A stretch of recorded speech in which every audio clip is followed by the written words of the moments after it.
आज मैं इस वीडियो में आपको बोर का एटॉमिक मॉडल से रिलेटेड न्यूमेरिकल्स करूँगा और हर तरह के न्यूमेरिकल्स होंगे, एकेडमिक लेवल से लेकर के जेईई मेन, नीट, एडवांस तक का।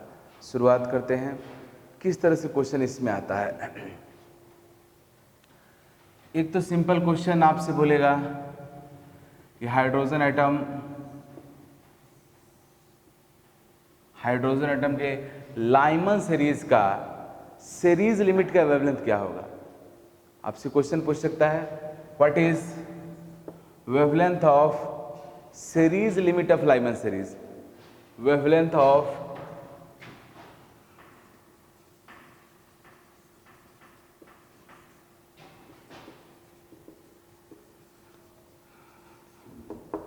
series limit of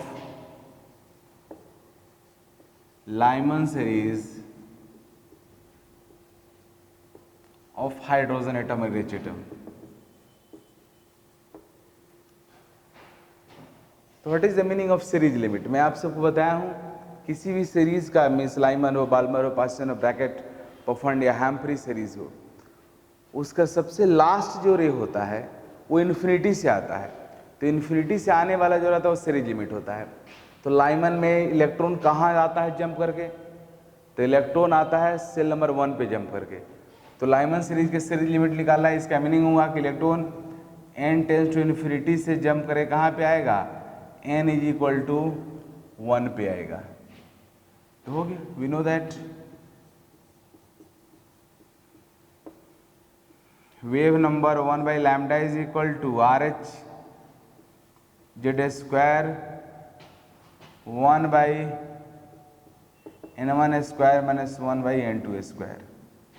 hydrogen atom के लिए Z1 होगा 1 by lambda is equal RH Rydberg constant.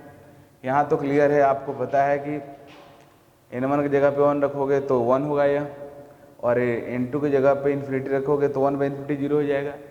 अगर इन्फिनिटी को तुम यहाँ रख दोगे तो निगेटिव आ जाएगा आंसर। इस वजह से हमें n1 n2 को याद नहीं रखना है कि n1 पे इलेक्ट्रॉन आता है कि n2 पे आता है, doesn't matter. You should always remember wavelength never be negative, wavelength is always positive, so you can easily assess where should n1 and where should be n2। तो यहाँ पे हो गया 1 by 1 square minus 1 by infinity square, यह part 0 हो गया। 1 by lambda is equal to RH 1 minus 0 means किसके इक्वल हो गया जी, 1 बाई लैम्डा इक्वल हो गया रेडबर्ग कांस्टेंट के। इस तरह से आप वेवलेंथ निकाल लोगे। क्वेश्चन ऐसे भी हो सकता है कि आपसे पूछेगा what is the wavelength of alpha line of Balmer series, alpha line of Balmer series, या पूछ सकता है series limit of Balmer series, या first line of Balmer series, second line of Balmer series, beta line of Balmer series. इस तरह तरह के questions आ सकते हैं। तो यू शुड नो, आपको पता है किसी भी सीरीज के फर्स्ट लाइन को हम लोग अल्फा लाइन बोलते हैं, सेकेंड लाइन को बीटा, थर्ड को गामा। फर्स्ट लाइन, किसी भी सीरीज के फर्स्ट लाइन का जो एनर्जी रहता है वो मिनिमम होता है, उसका वेवलेंथ मैक्सिमम होगा। तो आपसे पूछ सकता है what is the wavelength of highest energy radiation from Lyman series of hydrogen atom, जिस मीन्स वेवलेंथ बताइए उस रेडिएशन का जिस रेडिएशन का एनर्जी हाईएस्ट हो लाइमन सीरीज में। तो लाइमन सीरीज में हाईएस्ट एनर्जी किसका होगा, लास्ट लाइन का, जब इन्फिनिटी से 1 पे आएगा। तो इस तरह से आपको समझना होगा किस कैसे पूछ रहा है, बट क्वेश्चन इसी तरह से आ सकता है। अब इसमें बाल्मर सीरीज में क्या है, बाल्मर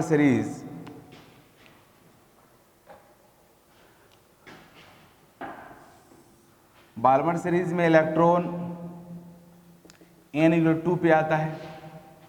वो कहाँ से आ सकता है, 3 से आ सकता है, 4 से आ सकता है, 5 से आ सकता है, 6 से आ सकता है, इस तरह से इन्फिनिटी से आ सकता है।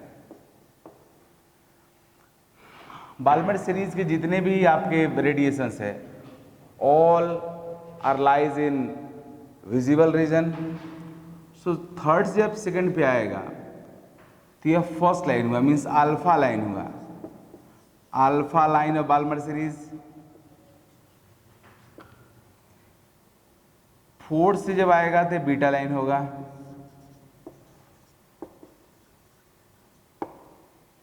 फिफ्थ से आएगा तो गामा लाइन होगा, गामा इस तरह से। ये फर्स्ट हुआ, सेकंड हुआ, थर्ड हुआ। इन्फिनिटी से आया तो लास्ट लाइन हुआ,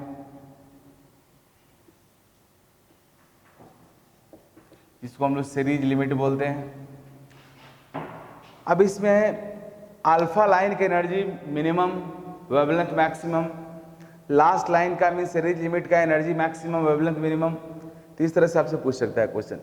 अब इसमें विजिबल रीजन रहता है, तो जिसका वेवलेंथ सबसे कम होगा, जिस रेडिएशन का वेवलेंथ सबसे कम होगा वायलेट रीजन होगा, वायलेट होगा रे। जिसका वेवलेंथ हाईएस्ट होगा वो रेड होगा। तो आप बताओ बाल्मर सीरीज में सबसे ज़्यादा रेडिएशन, सबसे ज़्यादा वेवलेंथ किस रेडिएशन का होगा? तो इस रेडिएशन को अल्फा लाइन का होगा। When electron jumps from shell number 3 to shell number 2, then wavelength, then radiation will have highest wavelength and lowest energy. इसके पास एनर्जी लोएस्ट होगा, so wavelength will be highest. अब हाईएस्ट वेवलेंथ वाला visible region में कौन radiation होता है?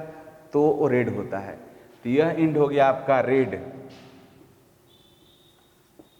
अब आपसे एग्जाम में कितना बार मेडिकल एग्जाम में क्वेश्चन आया है, बोलता है कि what is the wavelength, what is the transition, what is the transition when electron, what is the transition for hydrogen atom for third line of red side in Balmer series. Balmer series में red side से third line का transition क्या होगा? तो first line यह है red खुद, इसके बाद यह होगा, इसके बाद यह होगा। तो फर्स्ट रेड आपका होता है 3 से 2, तो इसके बाद वाला होता है आपका 4 से 2, इसके बाद वाला होता है 5 से 2। तो इस तरह से आंसर दे सकते हो। तो डिफरेंट क्वेश्चन आ सकता है, बट सारे क्वेश्चंस का कॉन्सेप्ट यही रहता है। तो चलिए इस पे जो क्वेश्चंस आए हैं जेईई मेन एग्जाम में उसको मैं बता रहा हूँ आप। This is the question of JEE main 2019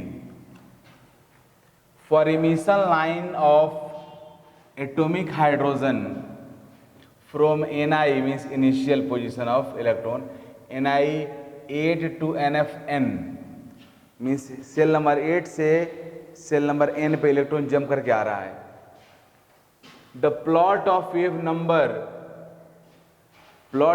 number against 1 by n square will be means आपसे बोल रहा है कि प्लॉट करो वेव नंबर और 1 by n स्क्वायर के बीच में ग्राफ, उसका स्लोप क्या होगा? स्लोप पूछ रहा है आपसे, प्लॉट नहीं, प्लॉट करो और उसके बारे में क्वेश्चन है। मीन्स आपको wave number and 1 by n square के बीच में ग्राफ ड्रॉ करना है।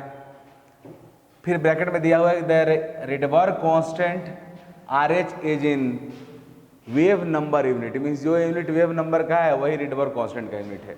खैर तो हम लोग समझ रहे हैं। अब ऑप्शन दिया हुआ है linear with intercept r minus R H, non linear, linear with slope RH, linear with slope minus RH। तो सब क्वेश्चन का आंसर करने के लिए आपको ग्राफ ड्रॉ करना होगा। ग्राफ ड्रॉ करने की जरूरत है, डायरेक्ट मैथमेटिकल फॉर्मूला लिखो। तो देखो जी, इमिशन स्पेक्ट्रम है, तो इनिशियल 8 है, 8 से कहाँ फाइनल n पे जा रहा है। तो क्लियर है कि जब भी इमिशन होता है तो फाइनल जो रहता है इलेक्ट्रॉन का डेस्टिनेशन, जहाँ पे जंप करके जाता है, वो इनिशियल से पक्का कम रहता है, क्योंकि हायर से इलेक्ट्रॉन लोअर पे आता है। इसलिए 8 से लोअर पे इलेक्ट्रॉन आएगा तो 1 by n square minus 1 by 8 square होगा, क्योंकि जो लोअर वाला रहता है, जो फाइनल ऑर्बिट होता है, वो इनिशियल से कम रहता है, इसलिए यहाँ रखा जाएगा। अगर 8 को यहाँ रखोगे तो निगेटिव हो सकता है। तो इस वजह से मैं यही इक्वेशन लिखा, मेन यही था, यही जो करेक्ट लिखेगा उसका आंसर करेक्ट होगा। अब nu bar equal to RH 1 by n square minus 1 by 64 हो गया। इसको RH को मल्टीप्लाई कर दो तो आ गया nu bar is equal to RH by n square minus RH by 64। ये क्लियर है कि जिसके बीच में ग्राफ ड्रॉ करना है उसका पावर देखो। तो न्यू बार का पावर 1 है एंड 1 बाई n स्क्वायर का पावर भी 1 है। इसका मीनिंग का ग्राफ लीनियर होगा।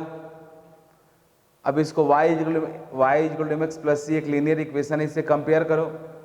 तो y की जगह पे न्यू बार है एक्स की जगह पे 1/n² है, तो m की जगह पे क्या होगा RH, c की जगह पे क्या होगा -RH/64।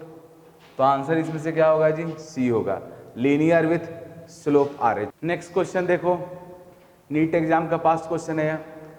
एटॉमिक स्ट्रक्चर और खास करके बोर एटॉमिक मॉडल से जो क्वेश्चंस फ्रेम होता है, मैक्सिमम क्वेश्चंस उस इलेक्ट्रॉनिक ट्रांजिशन के अराउंड अबाउट रहता है, बहुत मुश्किल नहीं। आप ध्यान से देखो, ये क्वेश्चन बोल रहा है कि which of the following transition gives list energetic photon, means इसमें से कौन सा ट्रांजिशन होगा तो जो रेडिएशन प्रोड्यूस होगा उसका एनर्जी सबसे कम होगा।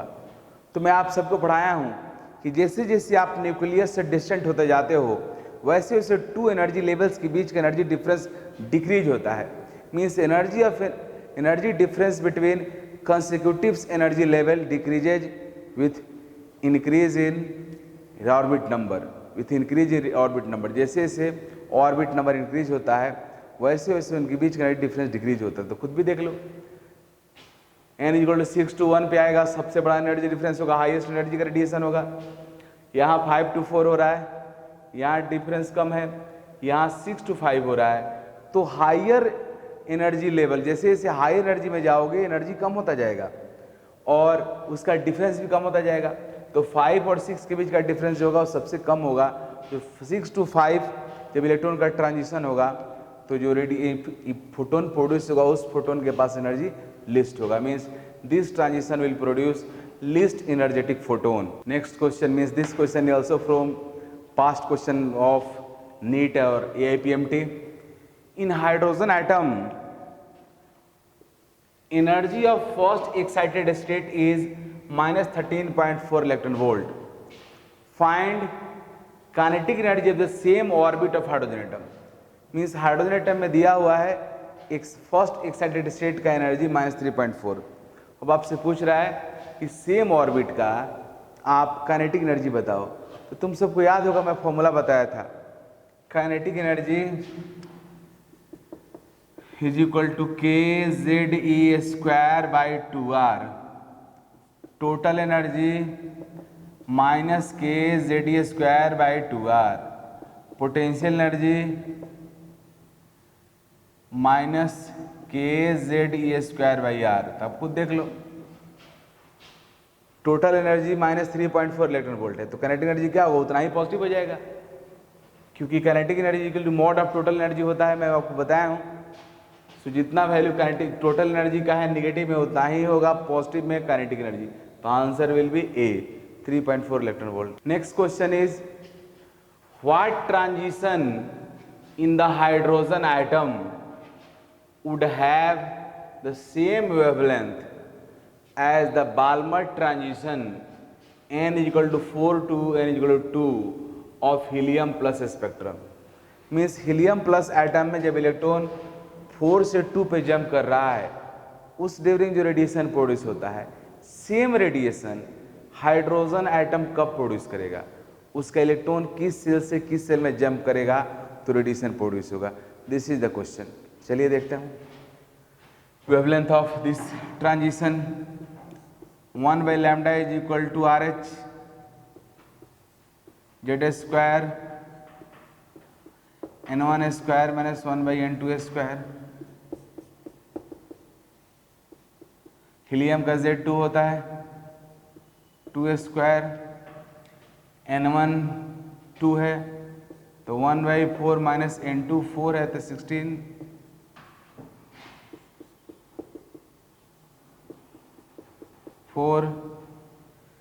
इसमें से 4 अंदर कर दो,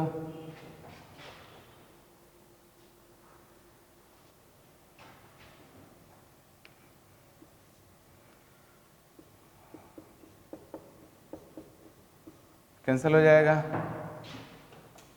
यहाँ पे आएगा 1, यहाँ पे आएगा 1/4, तो 1/λ इज इक्वल टू हो गया RH 1 - 1/4, तो कितना हो जाएगा 3/4। इस 1/λ is equal to RH into 3/4 हो गया। ये आपका Balmer series of helium ion में जो ट्रांजिशन हो रहा है 2 से 4 में, 4 से 2 में, उसका वेवलेंथ है। सेम वेवलेंथ हाइड्रोजन कब प्रोड्यूस करेगा। तो चलिए चेक करते हैं। Let same wavelength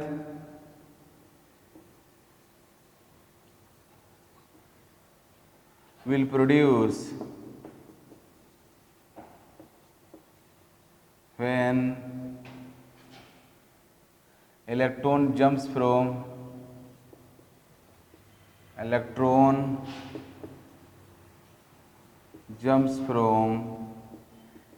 n1 to n2। इसी n1 n2 का वैल्यू निकालना है, तो 1 by lambda is equal to क्या हो जाएगा, RH हाइड्रोजन एटम का Z1 होता है, 1 by n1 square minus 1 by n2 square. अब यहाँ पे 1 बाई लैम्डा का वैल्यू आप रख दो, तो 1 बाई लैम्डा का वैल्यू कितना है, RH into 3/4 RH 1 by n1 square minus 1 by n2 square.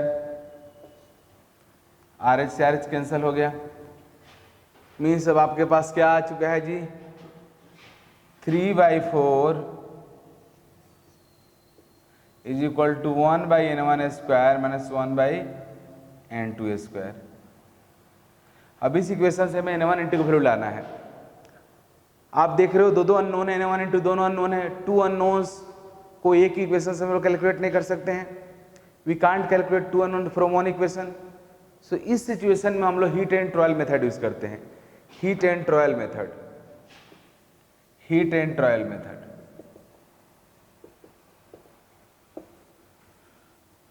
Means इसमें एक सोच, जैसे हीट एंड ट्रायल मीन्स हमें n1 बाई n2 का वैल्यू निकालना है, इसका 1 by n1 square minus 1 by n2 square का वैल्यू 3/4 है।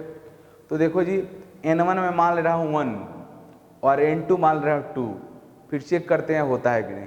तो देखो हो जाएगा, n1 को 1 मानोगे तो 1 हो जाएगा, n2 को 2 मानोगे तो 1/4 हो जाएगा, तो 1 में से 1/4 को माइनस करोगे 3/4 आ जाएगा। इसका मीनिंग पहला ही हीट एंड ट्रायल करेक्ट हो गया। तो आंसर हो गया n1 1, मतलब n1 आपका n1 से n2 जा रहा है, मीन्स n1 आपका हो गया 2 और n2 आपका हो गया 1। वैसे यहाँ पे इस केस में n1 आपका 1 रहेगा और n2 आपका 2 हो गया। इसको यहाँ मैं जो लिखा हूँ n2 से n1 जा रहा है, तो क्लियर हो गया, n1 हो गया 1 और n2 का 2। मीन्स हाइड्रोजन एटम में जब इस इलेक्ट्रॉन 2 से 1 में आएगा तो जो रेडिएशन प्रोड्यूस होता है, सेम रेडिएशन हीलियम में प्रोड्यूस होता है जब इलेक्ट्रॉन 4 से 2 में आता है। या उलट के बोलो, हीलियम में जब 4 से 2 इलेक्ट्रॉन आएगा तो जो रेडिएशन प्रोड्यूस होगा, सेम वेवलेंथ का रेडिएशन हाइड्रोजन में प्रोड्यूस होगा जब इलेक्ट्रॉन 2 से 1 में जाएगा। This is matrix match question, JEE advance का क्वेश्चन है, matrix match question JEE advance में ही आता है। इस पैटर्न को देखो, ये क्वेश्चन सबके लिए इंपॉर्टेंट है। स्टूडेंट्स इंजीनियरिंग का प्रिपरेशन करता हो या मेडिकल का, मीन्स जेईई मेन का करता हो या नीट का करता हो, दोनों के लिए बहुत बहुत जरूरी है, क्योंकि जेईई एडवांस के क्वेश्चन काफ़ी कंसेप्चुअल होता है। कई सारे फैक्ट्स को किस तरह से पूछा जा सकता है, कैसे उस पर क्वेश्चन बन सकता है, everything is articulately represented. So you should see. And इस सब क्वेश्चन को ऐसा नहीं कि नीट वाले बच्चों को लगे जेईई एडवांस का क्वेश्चन बड़ा मेरा नहीं है, ऐसा नहीं है, सबके लिए है, बहुत ज़रूरी है। गौर से देखिए, इस मैट्रिक्स में इस क्वेश्चन में बोल रहा है according to Bohr's theory En total energy को रिप्रेजेंट कर रहा है, Kn काइनेटिक एनर्जी को रिप्रेजेंट कर रहा है, Vn पोटेंशियल एनर्जी को रिप्रेजेंट कर रहा है, Rn radius of nth shell को रिप्रेजेंट कर रहा है। कॉलम फर्स्ट कॉलम सेकंड दिया हुआ है, इसमें आपको बताना है कि आंसर क्या होगा। मीन्स इसमें आंसर करने का तरीका होता है,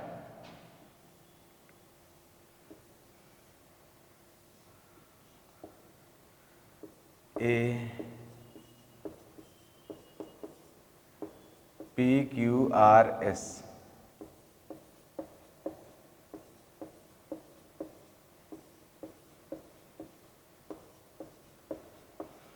आपको ये उठाना है, उसको देखना है कि कौन PQRS में से किस किस के लिए करेक्ट है, जिसके लिए भी करेक्ट होगा उसको टिक कर देंगे। चलिए हम लोग देखते हैं। Vn क्या है, पोटेंशियल एनर्जी, Kn क्या है, काइनेटिक एनर्जी। आप सबको याद होगा पोटेंशियल एनर्जी का फॉर्मूला मैं आपको बताया था, Vn की जगह पे वी एन होता है minus K Z E square by R, ए है पोटेंशियल एनर्जी। के एन में आपको बताया था kinetic energy K Z E square by 2r।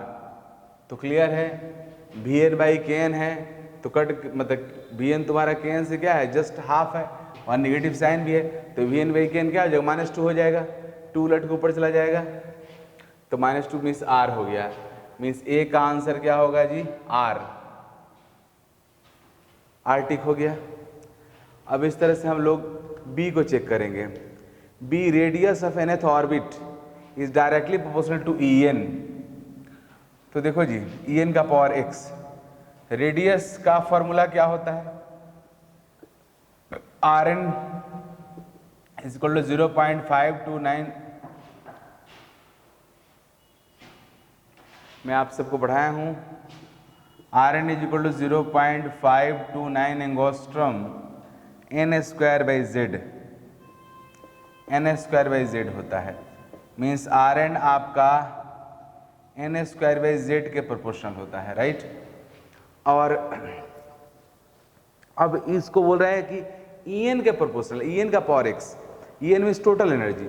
Total energy का फॉर्मूला क्या होता है जी, ई एन का फॉर्मूला क्या होता है जी, -13.6 electron volt n square by Z square by n square, Z square by n square. तो देख लो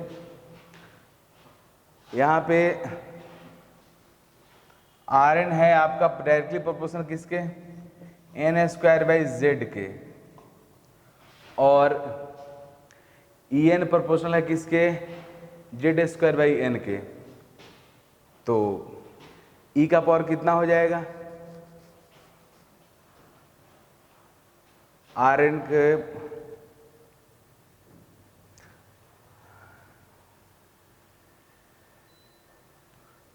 आप इसको डिवाइड कर दो इसमें, तो जेड का आपका ई का पावर, ई एन का पावर -1 हो जाएगा। इसको ई एन को 1 बाई एन करोगे तो क्या हो जाएगा, एन स्क्वायर ऊपर चला जाएगा, और हाइड्रोजन एटम में तो जेड का वैल्यू तो 1 होगा, हाइड्रोजन एटम के लिए तो जेड का वैल्यू 1 आपका 1 हो गया, और यहाँ पे एन स्क्वायर इसका नीचे है, इसका एन स्क्वायर क्या है, ऊपर है, तो ई का पावर एन मीन्स आप लिख सकते हो ए डायरेक्टली प्रोपोर्शनल होगा 1 by E n, means E N का पावर -1। तो x कितना हो गया, -1 हो गया, तो Q हो जाएगा आंसर, B का आंसर Q हो गया। अब इस तरह से हम लोग को C का आंसर चेक करना है।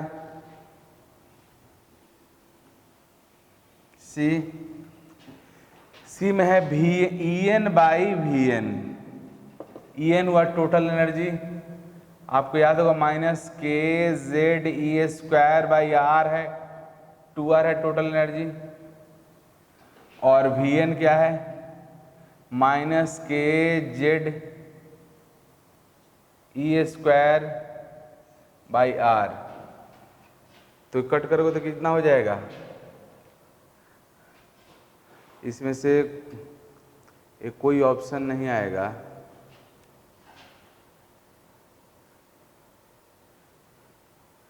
इसका इसमें से कोई ऑप्शन नहीं आएगा।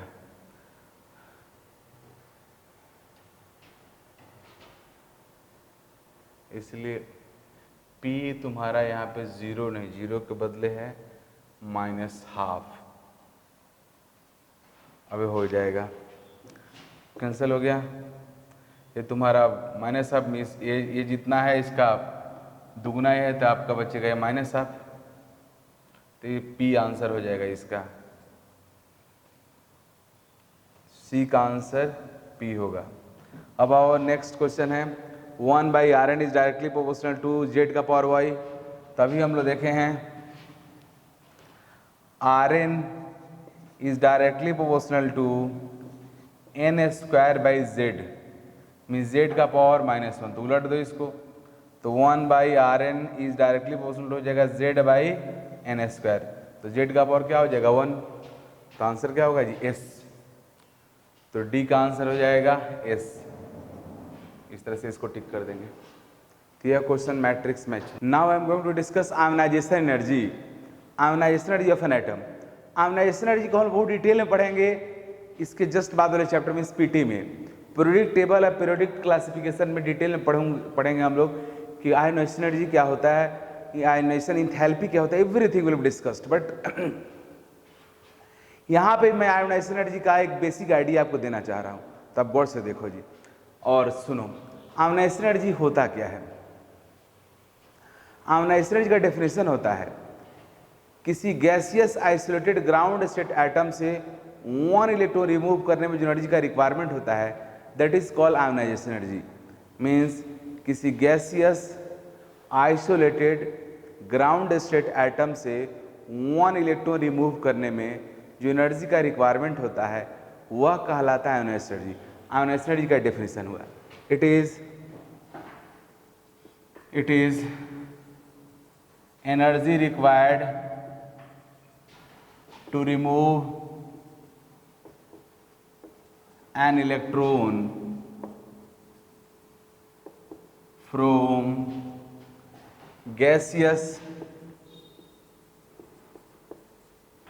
isolated and ground state atom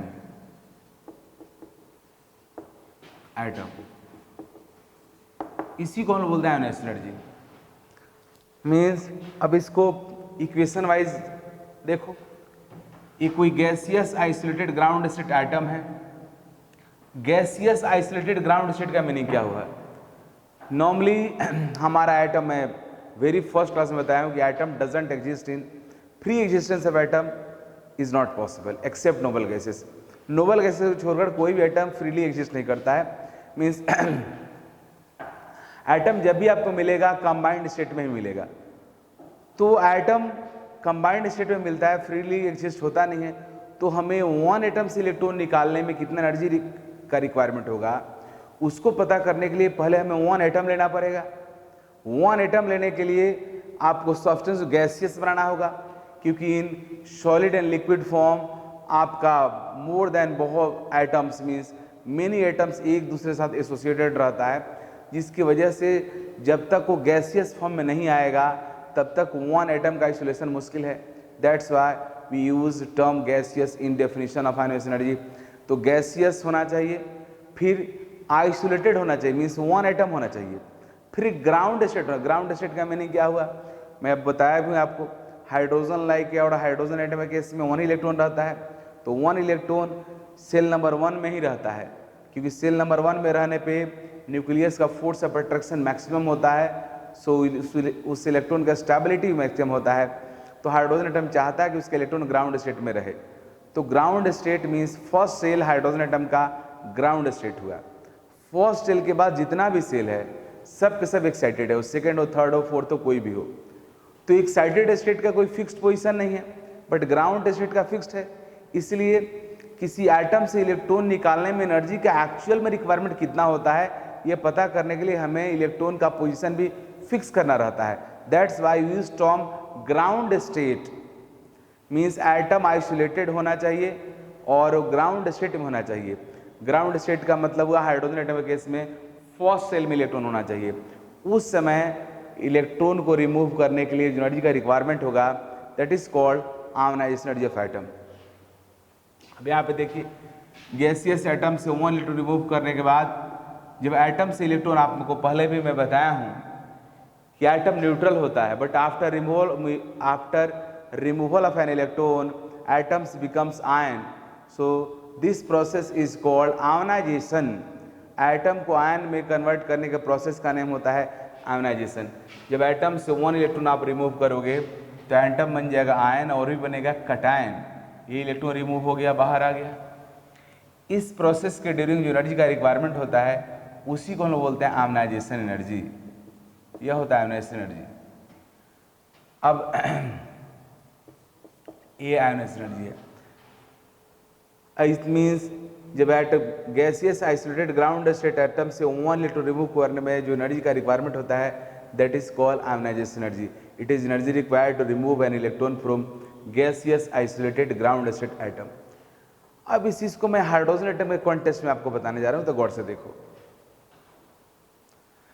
इसको आयनाइजेशन क्यों बोलते हैं? क्योंकि आप एटम से आयन बनाते हो, जब भी किसी एटम से इलेक्ट्रॉन रिमूव करोगे एटम आयन बन जाएगा, और इसलिए प्रोसेस का नाम हुआ आयनाइजेशन।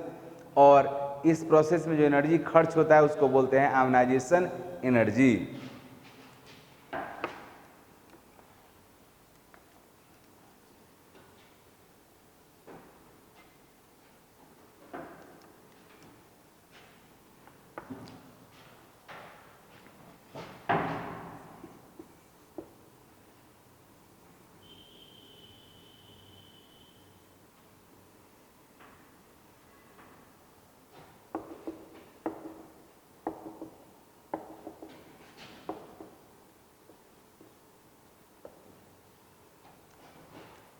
ये हाइड्रोजन एटम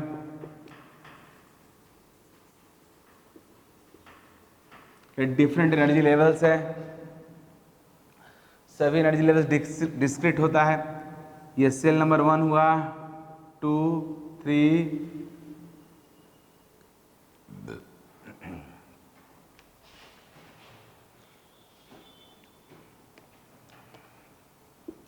1, 2, 3, 4, 5, 6 इस तरह से आगे आपका बढ़ गया।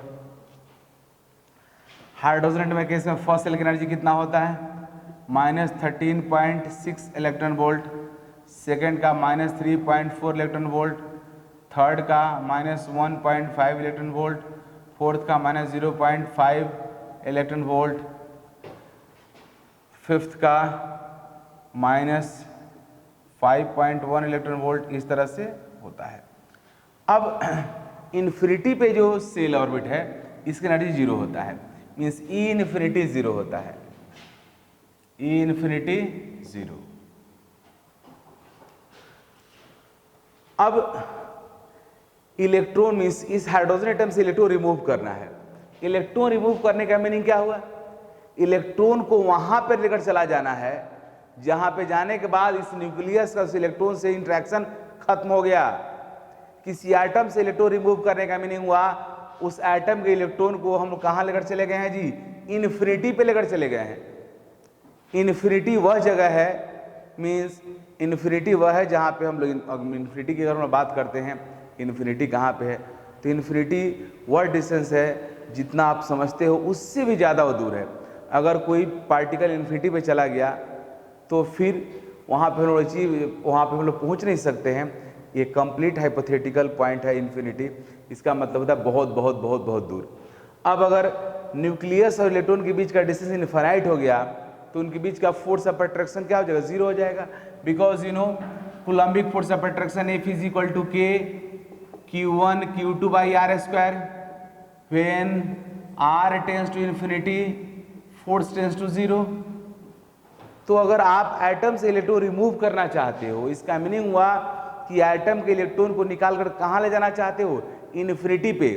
क्योंकि जैसे ही इलेक्ट्रॉन इन्फिनिटी पे गया वैसे ही उसके ऊपर न्यूक्लियस का फोर्स ऑफ अट्रैक्शन 0 हो जाएगा। न्यूक्लियस का फोर्स ऑफ अट्रैक्शन 0 होने का मीनिंग हुआ कि वह इलेक्ट्रॉन उस एटम से बाहर निकल गया, मीन्स वह इलेक्ट्रॉन एटम से डिटैच हो गया। तो आयनाइजेशन एनर्जी का मीनिंग है यहाँ पे mathematically pull the electron of atom from present position to infinity. Electron को उसके प्रेजेंट पोजीशन से निकाल कर कहाँ ले जाओ जी? इन्फिनिटी पे ले जाओ। अब इस काम को करने में energy required for this job will be equal to ionization energy of atom in that shell. अब इलेक्ट्रॉन को प्रेजेंट पोजीशन से इन्फिनिटी तक ले जाने में, क्योंकि जैसे ही तुम इलेक्ट्रॉन को इन्फिनिटी पे ले जाओगे एटम से वो इलेक्ट्रॉन डिटैच हो जाएगा, मीन्स उस एटम से इलेक्ट्रॉन बाहर निकल जाएगा, क्योंकि उसके न्यूक्लियस का फोर्स ऑफ अट्रैक्शन इन्फिनिटी पे 0 हो जाता है। क्यों 0 होता है? उसका आंसर यहाँ पे है। Coulombic force of attraction K Q1 Q2 by R square, when R tends to infinity then force tends to 0। तो जब इन्फिनिटी पे इलेक्ट्रॉन चला गया मीन्स एटम से इलेक्ट्रॉन निकल गया। अब यहाँ पे देखो, अब अगर सेल नंबर 1 में इलेक्ट्रॉन है और उसको आपको रिमूव करना है, रिमूव करना है इसका मीनिंग क्या हुआ जी? इन्फिनिटी पे ले जाना है। तो सेल नंबर 1 से इन्फिनिटी पे ले जाने में एनर्जी का रिक्वायरमेंट कितना होगा? तो फर्स्ट और इन्फिनिटी के एनर्जी डिफरेंस के इक्वल होगा। सेल नंबर 1 और सेल नंबर इन्फिनिटी पे जो सेल है उसके जो एनर्जी है उसके डिफरेंस के इक्वल होगा। तो देखो क्या होगा, E1 से मैं रिप्रेजेंट कर रहा हूं energy of first cell, E2 से रिप्रेजेंट कर रहा हूं energy of second shell and so on. अब अगर इलेक्ट्रॉन को फर्स्ट सेल से इन्फिनिटी पे ले जाना है तो एनर्जी का रिक्वायरमेंट कितना होगा, मींस आयोनाइजेशन एनर्जी कितना होगा, क्योंकि किसी एटम से इलेक्ट्रॉन रिमूव करने में जो एनर्जी का रिक्वायरमेंट होता है उसको हम आयोनाइजेशन एनर्जी बोलते हैं, मैं बता चुका हूं। तो अगर फर्स्ट से इन्फिनिटी पे ले जाना है तो आयोनाइजेशन एनर्जी कितना होगा, तो energy of infinity minus first shell, तो infinity means E infinity minus क्या होगा, E1 होगा। ई इन्फिनिटी 0 होता है, E1 क्या है जी, -13.6 इलेक्ट्रॉन वोल्ट। तो कितना हो गया जी, minus minus plus 13.6 electron volt हो गया। मींस सेल नंबर 1 में अगर इलेक्ट्रॉन है, हाइड्रोजन एटम के ग्राउंड स्टेट में इलेक्ट्रॉन है, उस इलेक्ट्रॉन को रिमूव करने में एनर्जी का रिक्वायरमेंट कितना होगा, 13.6 इलेक्ट्रॉन वोल्ट। मींस जितना निगेटिव एनर्जी है उतना ही पॉजिटिव एनर्जी का रिक्वायरमेंट होगा इलेक्ट्रॉन को यहां से उठाकर ले जाकर कहां ले जाने के लिए जी, इन्फिनिटी तक ले जाने के लिए। अब जिस सेल में इलेक्ट्रॉन होगा, मान लो सेल नंबर 2 में है तो -3.4 इलेक्ट्रॉन वोल्ट एनर्जी है, इसको रिमूव करने में कितना खर्च होगा, +3.4 इलेक्ट्रॉन वोल्ट। क्योंकि जितना निगेटिव एनर्जी है उतना ही अगर पॉजिटिव एनर्जी इलेक्ट्रॉन को दे दोगे तो नेट एनर्जी क्या हो जाएगा, 0। नेट एनर्जी 0 होने का मीनिंग इलेक्ट्रॉन कहां चला गया, इन्फिनिटी पे चला गया। तो जिस सेल में इलेक्ट्रॉन है उस सेल का जो एनर्जी है उतना ही एनर्जी आपको प्रोवाइड करना पड़ेगा उस इलेक्ट्रॉन को रिमूव करने के लिए। तो फर्स्ट सेल में इलेक्ट्रॉन है तो उसका एनर्जी होगा 13.6, अगर सेकंड सेल में इलेक्ट्रॉन है तो उसका एनर्जी होगा 3.4 इलेक्ट्रॉन वोल्ट, थर्ड सेल में इलेक्ट्रॉन है तो उसका एनर्जी होगा 1.5 इलेक्ट्रॉन वोल्ट, फोर्थ में है तो 0.85 इलेक्ट्रॉन वोल्ट, फिफ्थ में है तो 0.51 इलेक्ट्रॉन वोल्ट। मींस जिस सेल में इलेक्ट्रॉन है उस सेल के अकॉर्डिंग आयोनाइजेशन एनर्जी होगा। और ऐसे भी प्रैक्टिकली आप देख रहे हो, जैसे जैसे न्यूक्लियस से आप आगे जा रहे हो, जैसे जैसे एटम के न्यूक्लियस से आप डिस्टेंट होते जा रहे हो, वैसे वैसे इलेक्ट्रॉन को रिमूव करने के लिए एनर्जी का जो रिक्वायरमेंट है वो कम होता जा रहा है। कम होना भी चाहिए, क्योंकि इलेक्ट्रॉन को रिमूव करने का मीनिंग कहाँ ले जाना है जी, इन्फिनिटी पे। तो अगर सेल नंबर 1 पे है तो यहाँ से इन्फिनिटी तक जाने में एनर्जी ज़्यादा चाहिए, अगर सेल नंबर 5 पे है तो यहाँ से इन्फिनिटी तक जाने में एनर्जी का रिक्वायरमेंट क्या होगा, कम होगा। तो ऐसे भी न्यूक्लियस से जैसे जैसे डिस्टेंट आपका इलेक्ट्रॉन होगा उसके रिमूवल के लिए एनर्जी का जो रिक्वायरमेंट होगा वो कम होता जाएगा। मीन्स आयोनाइजेशन एनर्जी, ऐसे अगर कोई पूछेगा कि what is the ionization energy of hydrogen atom, तब डायरेक्टली आप बोलोगे 13.6 electron volt, because according to definition ionization energy is defined when electron is present in its ground state. तो ग्राउंड स्टेट तो फिक्स है हाइड्रोजन का, means first orbit first shell, तो उस case में 13.6 होगा। लेकिन अगर ऐसे पूछता है कि what is the ionization energy of hydrogen atom when electron is present in second shell, third shell, fourth shell, तो आपको देखना होगा कि इलेक्ट्रॉन किस सेल में प्रेजेंट है और उसके अकॉर्डिंग आप आयोनाइजेशन एनर्जी का वैल्यू बताओगे। तो आयोनाइजेशन एनर्जी का जनरल फॉर्मूला क्या हो गया, ionization energy of an electron of hydrogen atom,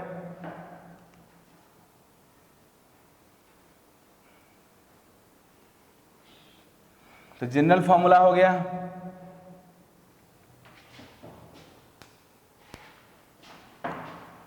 ionization energy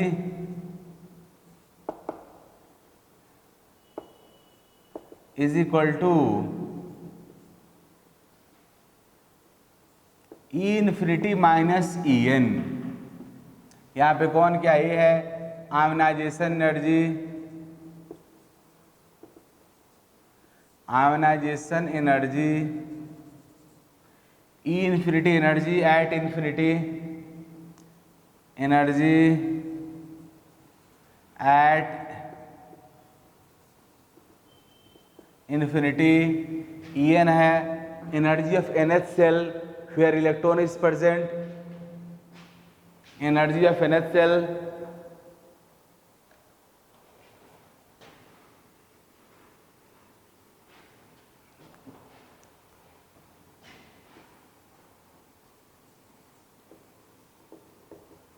NH cell where electron is present,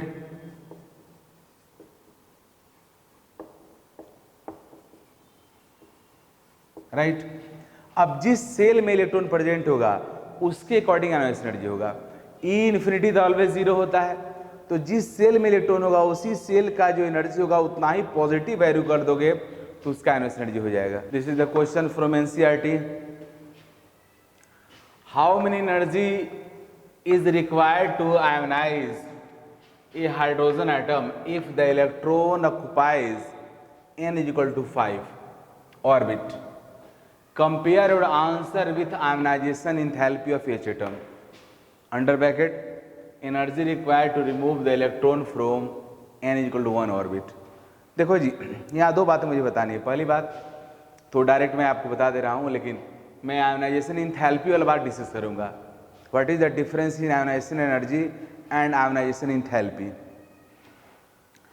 लेकिन उससे पहले आप देखो, जब हाइड्रोजन एटम के इलेक्ट्रॉन n इक्वल टू 5 पे होगा तो उसका आयोनाइजेशन एनर्जी क्या होगा? Ionization energy is equal to you know E infinity minus E5,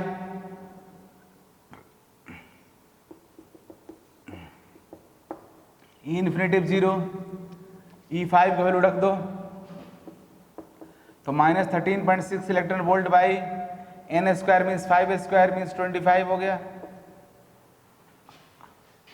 अब जो वैल्यू आएगा वो होगा इसका, मीन्स ये हो जाएगा आपका 25 means 0.15 electron volt.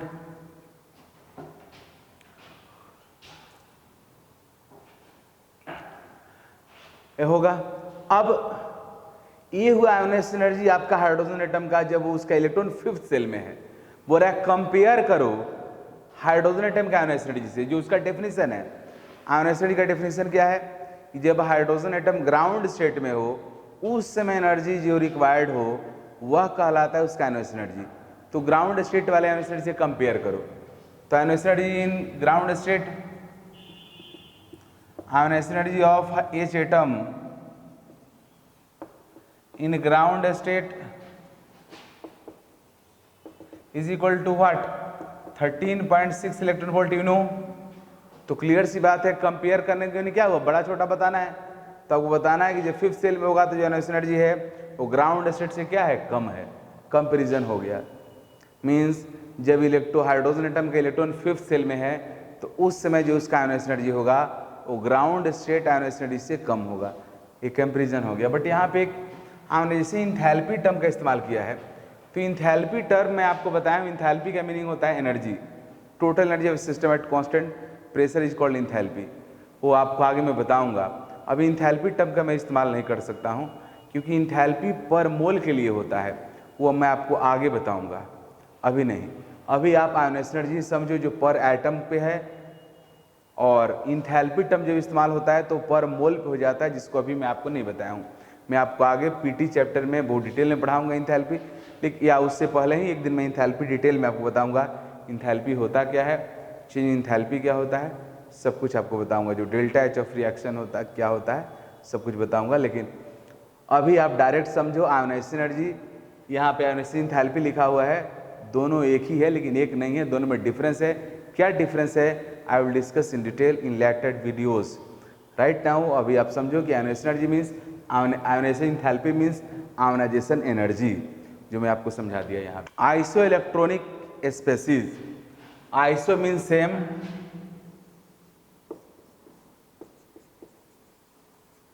Electronic means electron.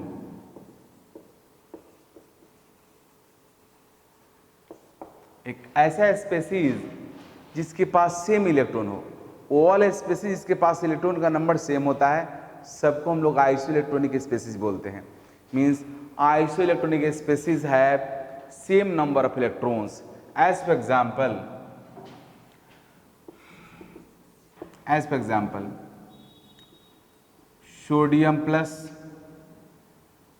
Sodium का एटॉमिक नंबर 11 होता है, means it has 11 electrons, but 1 positive charge, 1 electron minus हो गया इसका, तो 11 माइनस 1 कितना हो गया जी, 10 electron. Sodium plus magnesium 2 plus, magnesium का atomic number 12 means 12 electron, but due to 2 positive charge 2 electrons are eliminated, so now electrons is 10. Aluminum 3 plus, its atomic number is 13, but due to 3 positive charge 3 electrons are eliminated, so net electron is 10. F minus, atomic number of fluorine is 9, means it has 9 electron, but 1 negative charge, it has 1 surplus electron, that's why total electron becomes 10. Oxygen, its atomic number is 8, so it has 8 electron, but due to 2 negative charge it had 2 surplus electrons, which makes total tally of electron is 10. Nitrogen 3 minus, its atomic number 7, so it has 7 electrons and 3 electrons due to 3 negative charge. Total electrons become 10. C4 minus, atomic number of carbon is 6, so it has 6 electrons. 4 from negative charge means total 10 electrons. In this way, these species are isoelectronic because all have same number of electrons, 10. So isoelectronic species वह होता है जिसके पास electron का number क्या रहे, same रहता है. Now one more और last question on Bohr atomic model. गौर से देखो, ये इस क्वेश्चन में कुछ बॉन्ड एनर्जी वाला भी कॉन्सेप्ट है. Question is calculate the energy required to excite 1 liter hydrogen gas at 1 atm and 298 Kelvin to the first excited state of atomic hydrogen. The energy for the dissociation of H2 bond is 436 kilojoule per mole. Means data दिया हुआ है H2 bond के, means hydrogen hydrogen bond का bond energy दिया हुआ है 436 kilojoule per mole. Means hydrogen मोलेकुल को 1 mole hydrogen मोलेकुल को हाइड्रोजन एटम में कन्वर्ट करने के लिए, इस बॉन्ड को ब्रेक करने के लिए जो एनर्जी का रिक्वायरमेंट है वो 436 किलोजूल है. ये डेटा है, अब आपको बनाना है, आंसर करना है. तो कैसे करेंगे? सबसे पहला काम हम लोग करेंगे कि यह पता करेंगे कि हमारे पास कितना मोल हाइड्रोजन गैस है. First of all we calculate number of mole of hydrogen gas. अब हाइड्रोजन गैस के मोल निकालने के लिए हमें क्या चाहिए? Pressure, volume, temperature, everything is present in this data. तो number of moles of H2 निकालेंगे, तो उसके लिए we know that PV equal to nRT. So N is equal to PV by RT. P pressure 1 atm है, volume 1 litre है, तो R का value होगा 0.021. टेम्परेचर को ऑलवेज केल्विन में लेते हैं, 298 Kelvin. After calculation you will get number of moles of hydrogen, this is 0.0409. Decimal के बाद में 2 डिजिट भी ले सकते हो, कोई दिक्कत नहीं है, लेकिन मैं ज़्यादा एक्यूरेट करने के लिए यहाँ तक लिया है. अब according to question bond the energy for dissociation of hydrogen hydrogen bond, means यहाँ पे दिया हुआ है कि H2 मॉलिक्यूल को हाइड्रोजन एटम में कन्वर्ट करने के लिए एनर्जी का रिक्वायरमेंट है 436 kilojoule per mole. Means 436 kilojoule energy is required to break 1 mole hydrogen gas into hydrogen atom. 1 mole hydrogen gas को हाइड्रोजन एटम में कन्वर्ट करने के लिए 436 किलोजूल आपको एनर्जी चाहिए. तो देख लो आपके पास कितना मोल हाइड्रोजन गैस है कि 0.0409 इतना मोल है. अब हाइड्रोजन मोलेकुल को हम लोग हाइड्रोजन एटम में कन्वर्ट करना क्यों चाहते हैं? क्योंकि जब तक हाइड्रोजन मोलेकुल को एटम में कन्वर्ट नहीं करोगे तब तक उसका आयनाइजेशन एनर्जी आप निकाल नहीं सकते हो, तब तक उसको एक्साइट कर नहीं सकते हो, क्योंकि एटॉमिक हाइड्रोजन अलग अलग आइटम एक्साइट होता है। इसलिए first of all you have to convert molecule into atom. तो यहाँ मैं लिखा हूँ so energy required to convert 0.0409 mole H2 in atomic hydrogen is equal to 0.0409 means mole में 436 से मल्टीप्लाई कर दो, क्योंकि 1 मोल के लिए 436 है, तो 0.0409 मोल के लिए कितना होगा, मल्टीप्लाई कर दिया। मल्टीप्लाई करने के बाद आया आपका 17.83 किलो जूल। इतना एनर्जी रिक्वायर्ड है आपके गैसियस मोलिक्यूल को गैसियस एटम में कन्वर्ट करने के लिए, मीन्स हाइड्रोजन मोलिक्यूल को एटम में कन्वर्ट करने के लिए एनर्जी इतना चाहिए। अब मैं यह पता करने जा रहा हूं कि इतने मोल में कितना हाइड्रोजन एटम है, क्योंकि ईच हाइड्रोजन एटम को एक्साइट करना पड़ेगा। तो मोलिक्यूल से एटम निकालना है, तो हाइड्रोजन मोलिक्यूल के H2 का मोल इतना है, तो हाइड्रोजन एटम का मोल कितना होगा। तो मैं आप सबको पढ़ाया हूँ मोल कॉन्सेप्ट में कि हाइड्रोजन मोलिक्यूल में, एक मोलिक्यूल में कितने एटम्स हैं, 2 हैं। इसका मीनिंग हुआ जितना मोल H2 का होगा, जितना मोल हाइड्रोजन गैस का होगा, उसका 2 टाइम्स मोल हाइड्रोजन एटम का होगा। तो हाइड्रोजन एटम का मोल कितना हो गया, मोल ऑफ H2 इंटू 2। अब हाइड्रोजन एटम का मोल निकल गया है, तो उसका नंबर निकालना है। किसी का मोल पता है, उसका नंबर निकालने के लिए एवोगाड्रो नंबर से मल्टीप्लाई कर देंगे। सो कर दिया। After calculation we get 4.92 × 10⁻²2। इतना हाइड्रोजन मोलिक्यूल हो गया, सॉरी हाइड्रोजन एटम्स हुआ। अब energy required to excite 1 hydrogen atom to first excited state. First excited state का मीनिंग हुआ सेकेंड एनर्जी लेवल में ले जाना। तो फर्स्ट एक्साइटेड स्टेट में ले जाने के लिए कितना एनर्जी का रिक्वायरमेंट होगा 1 हाइड्रोजन का, तो E2 - E1। E2 होता है हाइड्रोजन एटम का -3.4 इलेक्ट्रॉन वोल्ट, E1 होता है -13.6, माइनस करोगे 10.2 इलेक्ट्रॉन वोल्ट आ जाएगा। इलेक्ट्रॉन वोल्ट को यहाँ जूल में कन्वर्ट करें, क्योंकि ये एनर्जी जूल में है। जूल में कन्वर्ट करने के लिए 1.6 × 10⁻19 से मल्टीप्लाई कर दिया। अब ये तो 1 हाइड्रोजन एटम के लिए है, हमारे पास इतना हाइड्रोजन एटम है। So energy required to excite 4.92 × 10⁻22 H atom कितना होगा। तो 1 एटम को एक्साइट करने के लिए जो एनर्जी का रिक्वायरमेंट है, उससे मल्टीप्लाई कर दो एटम के नंबर में, तो एनर्जी आ जाएगा। सबको कैलकुलेट करने पे आया 80.3 किलो जूल। अब 17.83 की एनर्जी यूज़ हो रहा है मोलिक्यूल को एटम में कन्वर्ट करने में, एंड 80.3 किलो जूल यूज़ हो रहा है एटम को एक्साइट करने में। तो टोटल एनर्जी कितना कंज्यूम हो रहा है, दोनों को ऐड कर दो। ऐड करने पे आएगा आपका 98.17 किलो जूल।